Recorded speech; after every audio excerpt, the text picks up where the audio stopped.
autonomia, dominação e opressão. Hoje falaremos de maneira concisa acerca do livro de Flávia Biroli, abordando diversos aspectos do feminismo, dentre eles as hierarquias sociais que existem entre gêneros e das relações de dominação, opressão, dos padrões de beleza vigentes, da divisão sexual do trabalho e até mesmo dos contratos e como se dá cada um desses fatores. O feminismo pode ser entendido como um herdeiro direto do liberalismo, uma vez que ambos prezam pela equiparação de direitos, eliminação de hierarquias e de relações de submissão e de opressão. Um dos grandes pontos a serem abordados e ao mesmo tempo criticados do liberalismo com relação ao feminismo é o chamado voluntarismo. Voluntarismo é a correlação entre autonomia, consentimento e escolhas voluntárias. Bom, o liberalismo opera com o pressuposto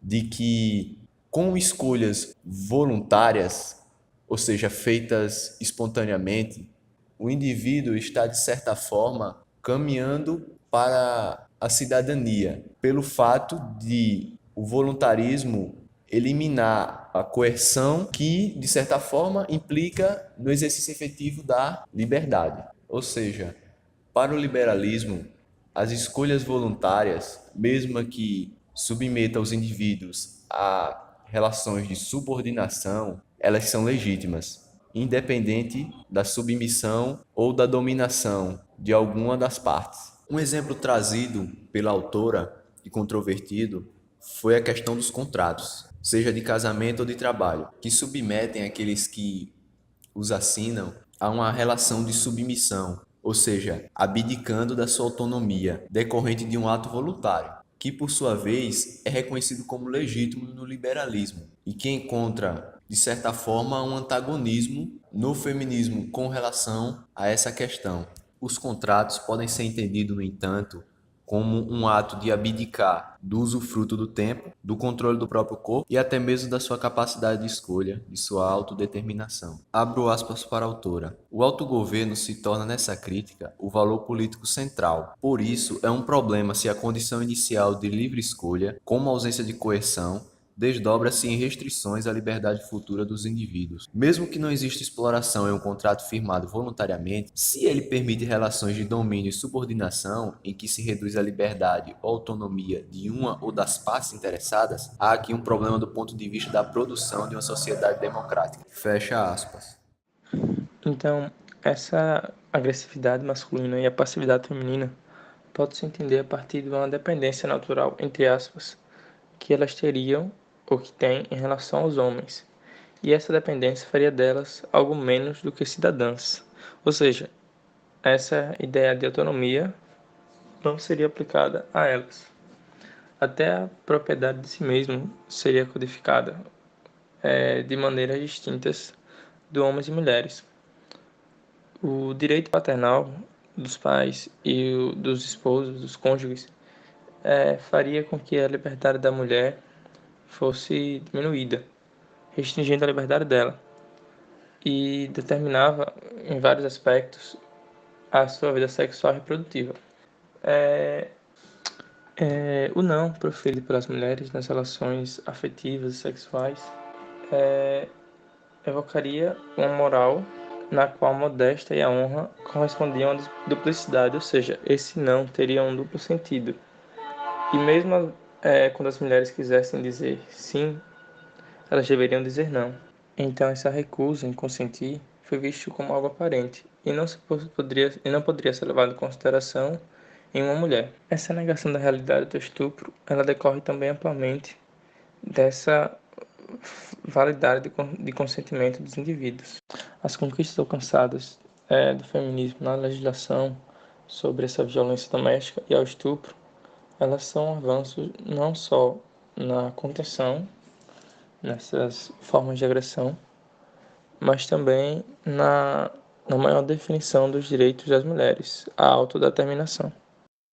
Há uma restrição na autonomia dos homens e das mulheres encontradas nas hierarquias das duas esferas, privada e pública.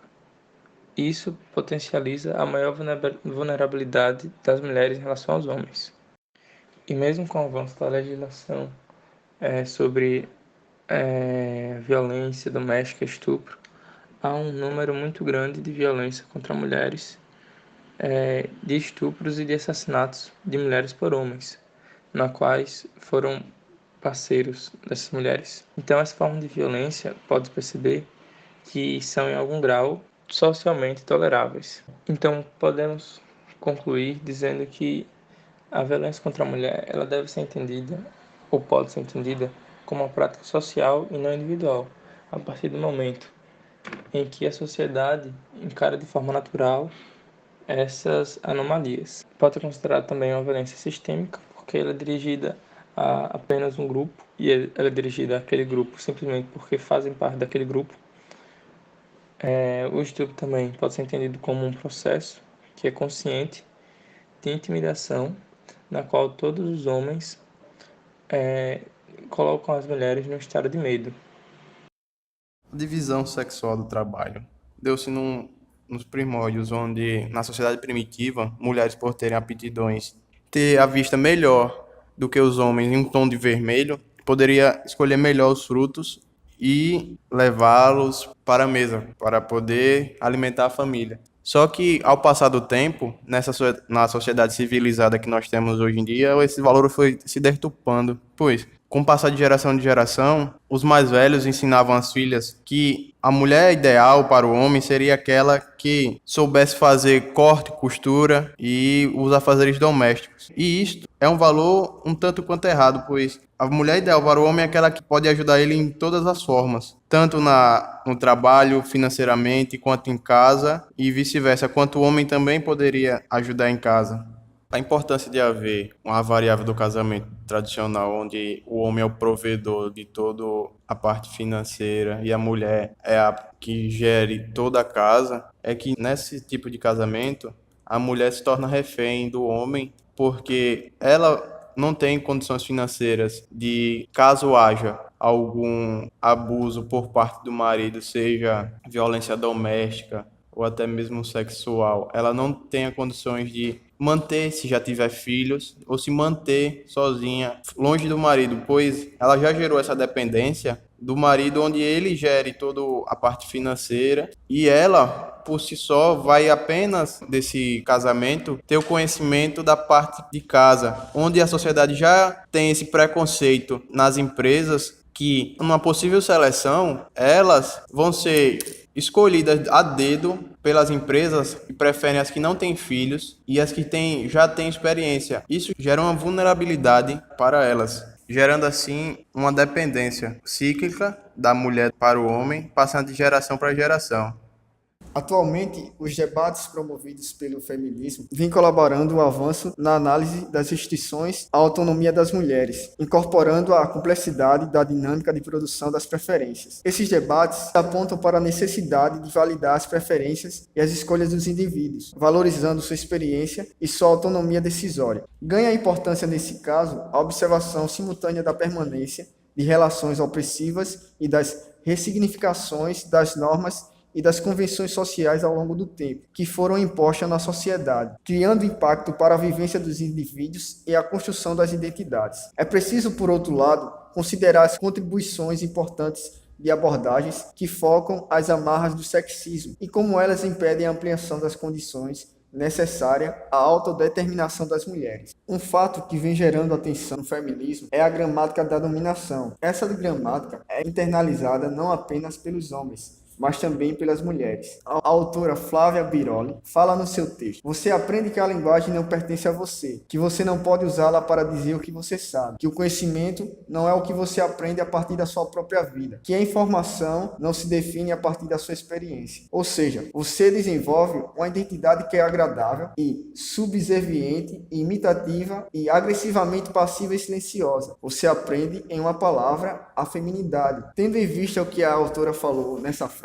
podemos ressaltar a dominação que as mulheres sofrem pelos homens, que mesmo tendo a capacidade de falar, a capacidade de se expressar, elas não possuem esse direito porque a sociedade criou normas e convenções sociais ao longo do tempo para que isso fosse tirado da mulher. E é isso que o feminismo vem buscando: a igualdade social e o direito de se expressar e de falar o que é agradável a você e não o que é agradável à sociedade.